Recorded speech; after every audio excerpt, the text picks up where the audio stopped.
Episode 5, The Bridge Between Fathers and Sons. Part 1, Just for One Afternoon. The message comes in a little after 9 a.m. Daniel is wiping down the same spot on the kitchen counter for the fourth time when the phone buzzes. He doesn't expect it. He rarely expects anything from Alex anymore. When he sees his son's name, his breath catches a pause deep enough that the silence in the house seems to pull tighter around him. The text is short, carefully distant. I can come to Maple Hollow, just for one afternoon. Daniel stares at the screen, almost afraid it might disappear. Almost afraid he might wake up and find it wasn't real. He sits down at the small wooden table, the same one his mother used for decades, and reads the message again, then again. There was no warmth in it, no smile, no Dad. But it was something. It was more than he ever expected. His fingers hover over the keyboard. He types, "I'd really love that." Then deletes it. He types, "We have a lot to talk about." Deletes it too. He settles on two words that feel safe, steady, impossible to misinterpret. "I'll be here." He hits send before he can rethink it. For a long moment he just sits there, elbows on the table, head bowed. It's ridiculous, he thinks, a grown man feeling nervous like a teenager waiting for a date. But that's what this is, in a way. Not a reunion. Not a reconciliation.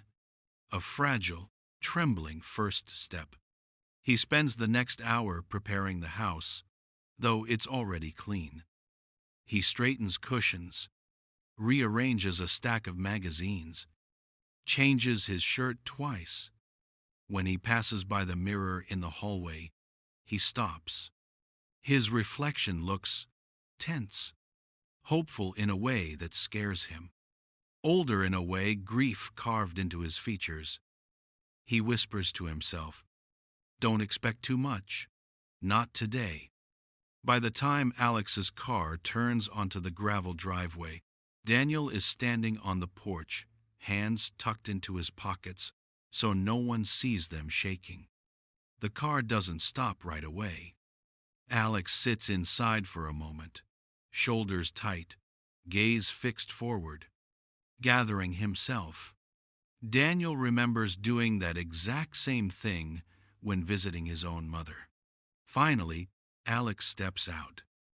No smile, no anger either. Just a young man trying not to feel cornered by history.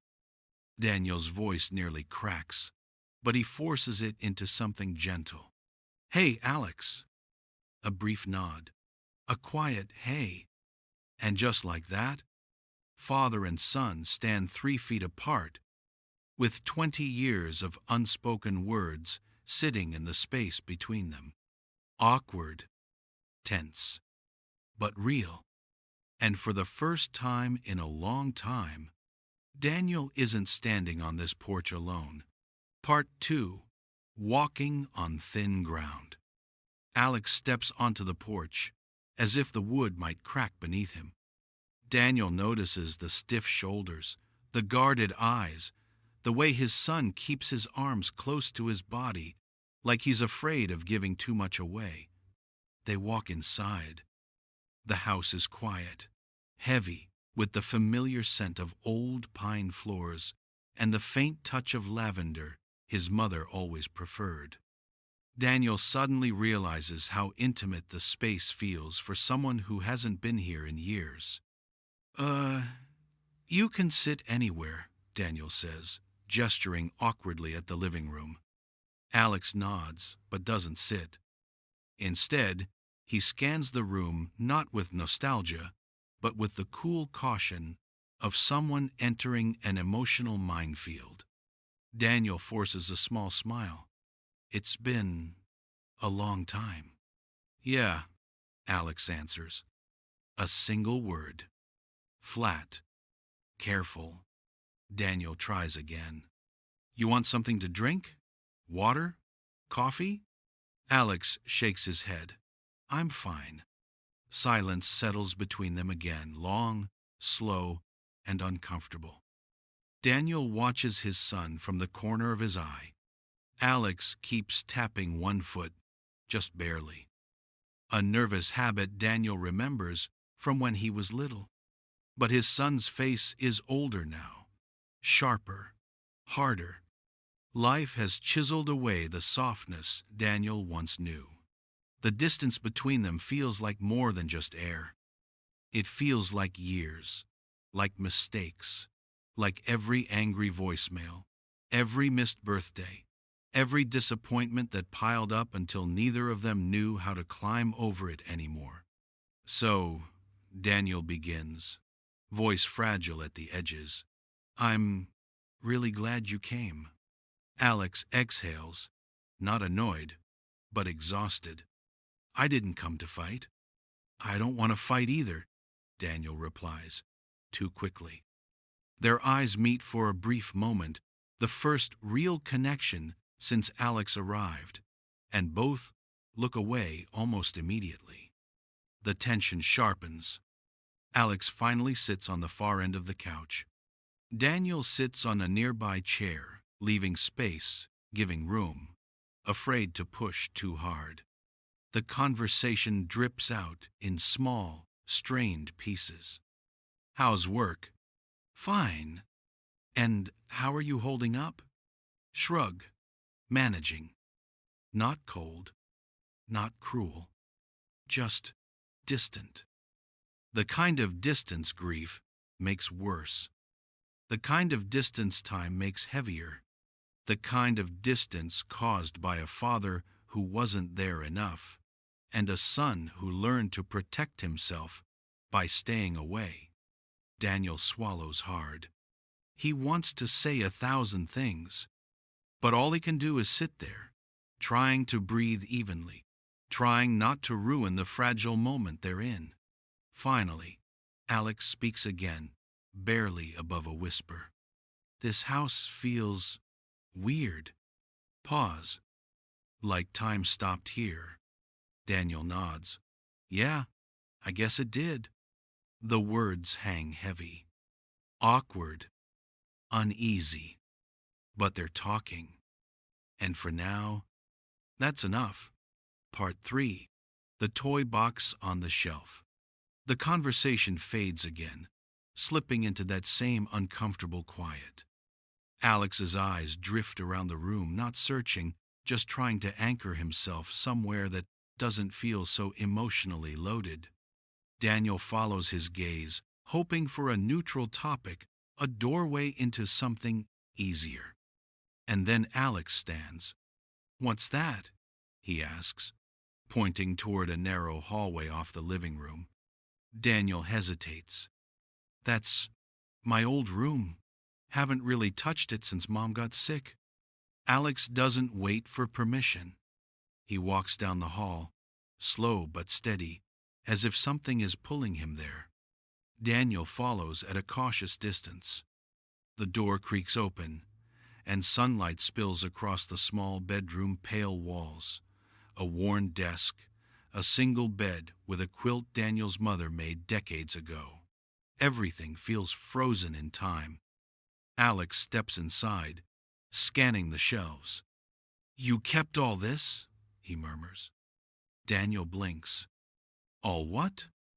Alex points. On the top shelf, tucked behind a dusty baseball glove and a stack of old paperbacks, sits a faded blue toy box, the one Daniel had as a kid.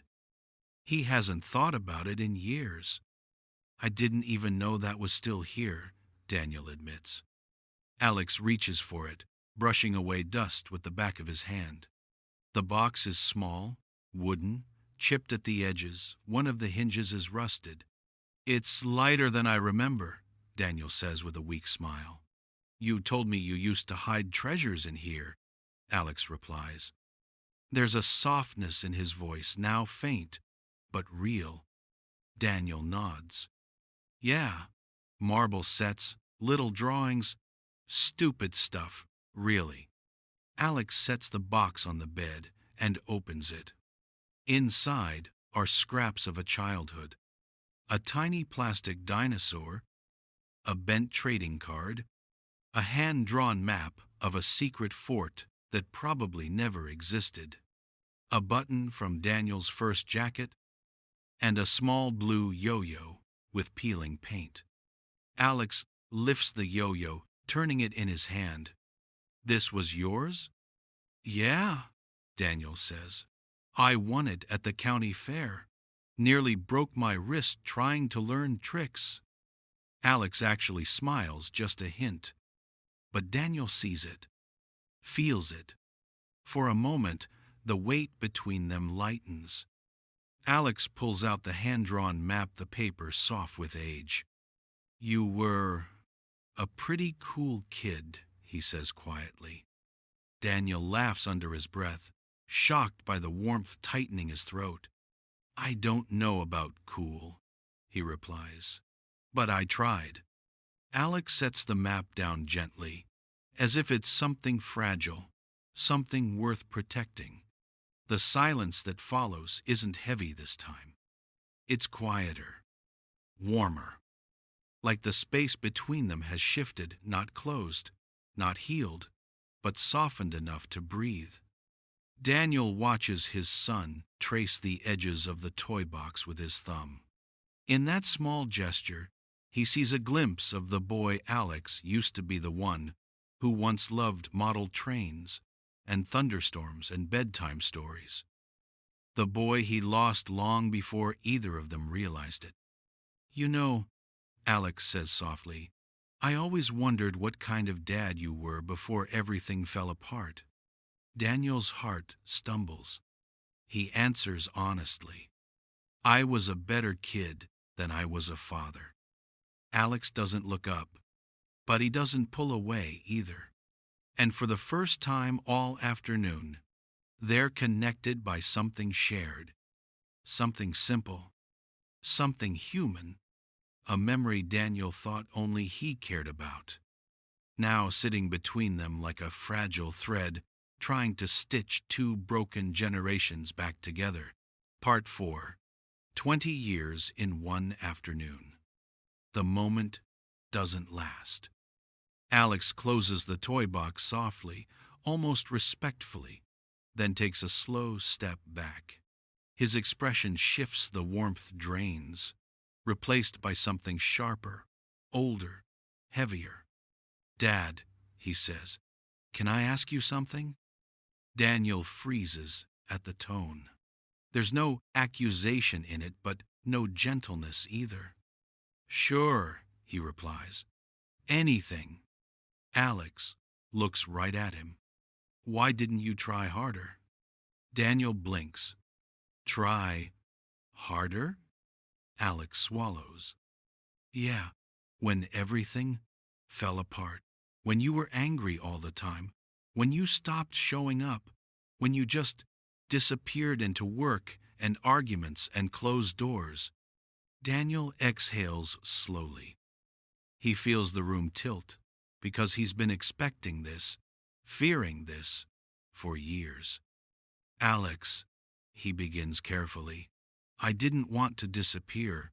But you did." Alex's voice cracks for the first time. "You did. You left me alone in the house with a mother who didn't know how to help either one of us."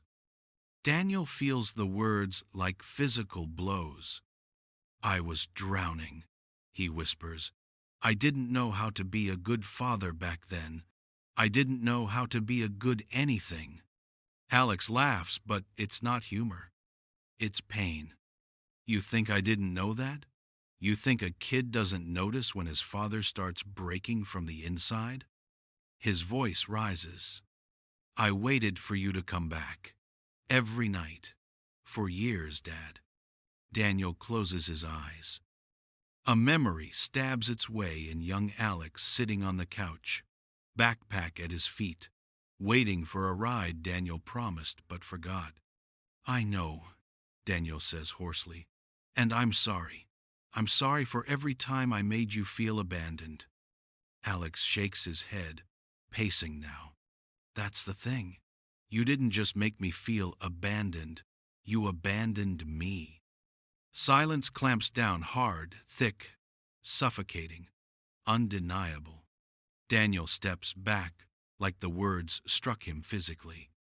Alex continues, voice shaking. You think those years just fade?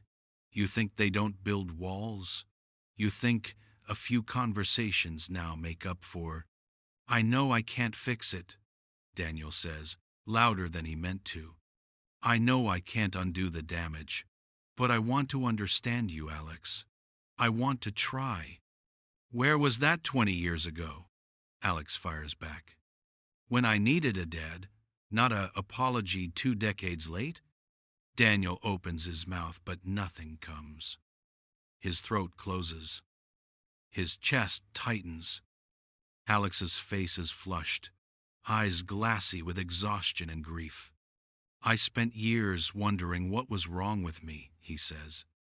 Why you didn't want to be around me. Why you disappeared emotionally. Why nothing I did was ever enough to pull you back. Daniel's voice is barely a whisper now. There was never anything wrong with you. Alex stops. His jaw trembles. Then why?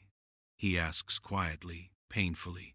Did you make me feel like I wasn't worth staying for? Daniel's eyes burn. He wants to step forward, to reach out, to say something that fixes the unfixable. But he knows he can't. He forces himself to look Alex in the eyes. I was broken, Daniel says, but instead of protecting you from that, I made you carry pieces of me that no child should have had to carry. Alex looks away, blinking hard. The dam inside him is cracking, and there's no stopping it now. Do you even know? He says, voice raw. How many nights I stayed up telling myself you'd walk back through the door, that you'd come check on me, that you'd try. Daniel's legs feel weak. I should have, he whispers. I should have tried harder. I should have been there. I know that. Alex wipes his eyes quickly, as if embarrassed. That's the thing, Dad. I stopped expecting anything a long time ago. A beat. And I don't know if I can start again.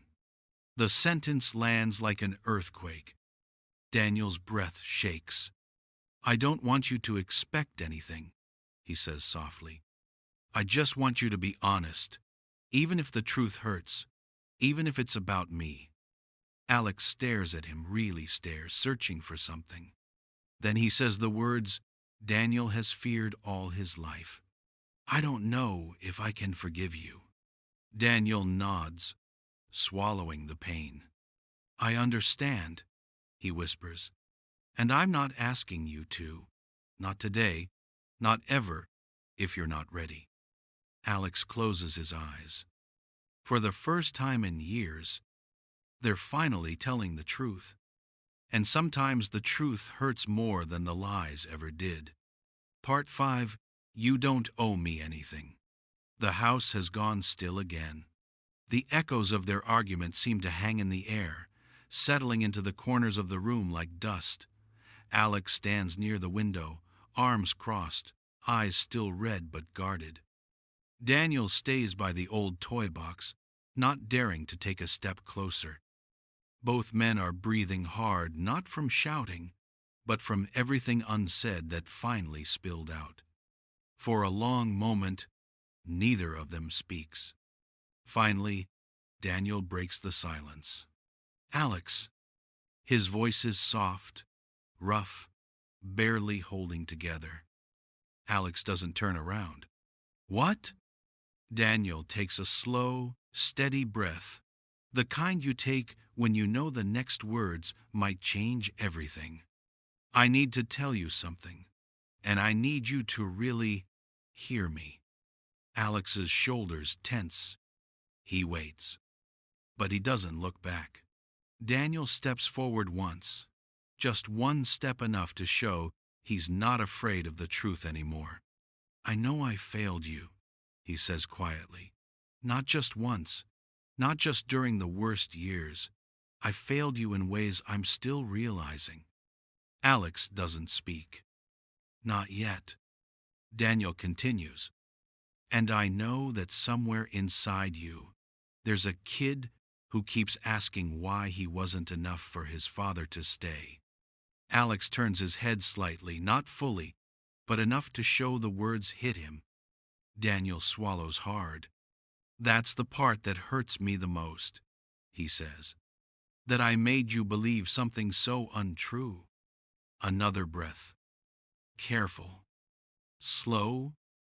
Honest. Alex, you don't owe me anything. Alex finally turns around. His eyes widen a little, not in anger, but in confusion, disbelief, maybe even fear. Daniel holds his gaze. You don't owe me forgiveness. You don't owe me a relationship. You don't owe me time or explanations or anything you're not ready to give. Alex's jaw clenches. Daniel steps no closer, but his voice grows steadier.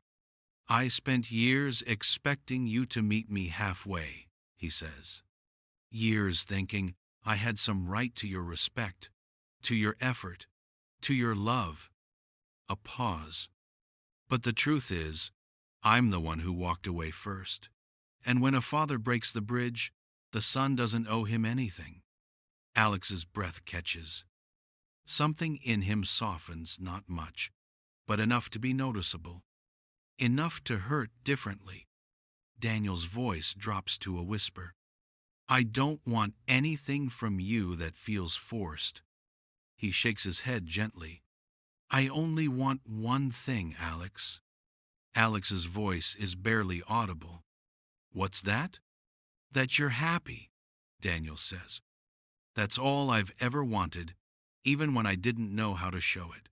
Even when I was too broken to be what you needed. He lets the silence settle again. Alex looks at him, really looks as if seeing not the father he remembers, but a man trying, trembling, learning how to stand again. After a long moment, Alex speaks. Dad. He hesitates. I don't know what to do with that. You don't have to do anything, Daniel replies gently. There's no answer I'm waiting for. No right thing to say. Just take your time, all the time you need. Alex looks away, blinking hard.